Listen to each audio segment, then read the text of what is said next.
Hey everyone, and welcome to a guide for Tunic. This time we're going to be looking at how to beat the Cathedral Gauntlet challenge. Just a warning that there'll be some spoilers ahead, so let's get started. The Cathedral Gauntlet consists of 6 waves of enemies that you have to beat in a row without dying. You get to choose the order you face them in, as the waves are started by interacting with their respective statues. Now we'll cover each wave starting from left to right. The first statue is a wave of fairies, roughly 17 of them, which will spawn in quick succession.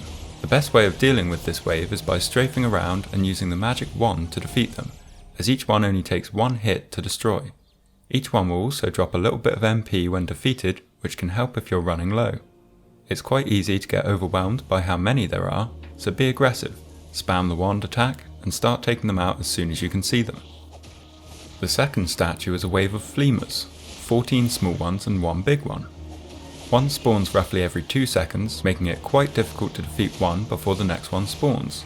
Instead, the best tactic is to run around the arena in a wide circle, keeping all the fleamers in the middle until they've all spawned, which is marked by the large one spawning. At this point, throw a dynamite into the middle of them, and it will put any of the small ones it hits on very low health, allowing them to be killed by 1 hit of your sword. After this, you can either pick them off one by one, or run around in a wide circle again to get them to group up and throw another dynamite in. Any that survive should be easy enough to deal with, as there shouldn't be many of them and they should be on very low health. The third statue is a wave of 5 custodian mages, who all spawn at roughly the same time. Because of this, they all cast their spells around the same time too, which makes it a little harder to dodge, but also gives you a window of opportunity between spells to attack them. I find the best way to deal with them is to run around and avoid the spells, then pick one to focus on in the gap between their attacks. They'll teleport away when you get close, but you can still hit them during the teleport animation, which also interrupts it. They take around 4 swings of your sword to defeat, so are quite easy to kill. You just have to be patient and run around until an opening appears. The fourth statue, the one in the middle, is a wave of 2 garden knights that spawn roughly 20 seconds apart, giving you a bit of time to try and deal with the first one before the second one spawns. They're pretty slow moving and not too difficult to deal with by themselves. Just make sure to block while strafing and lower your block briefly between attacks so that your stamina can regenerate a bit quicker. If you're struggling, then you can either throw some dynamite or use the shotgun and it will quickly deal with them.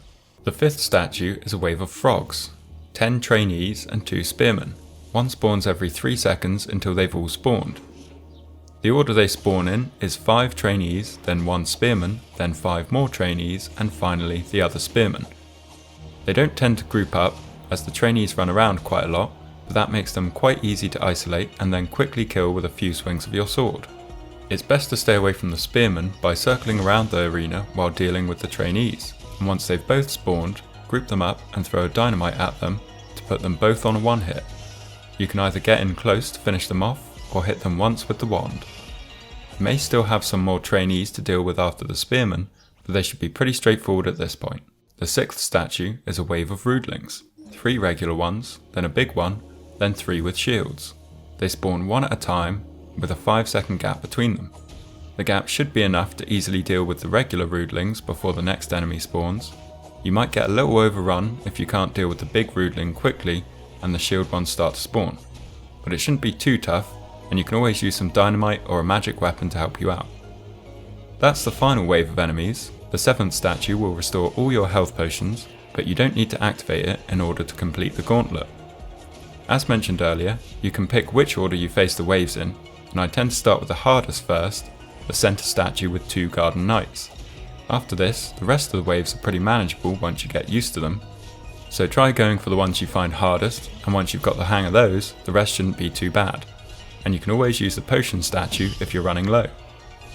Once you've defeated all the waves of enemies, to avoid some spoilers, you'll get your reward and be able to move on with the game. That's everything for this time, so good luck facing the Cathedral Gauntlet. If you're looking for more videos, then check out my channel, but until then, thanks for watching and I'll see you next time.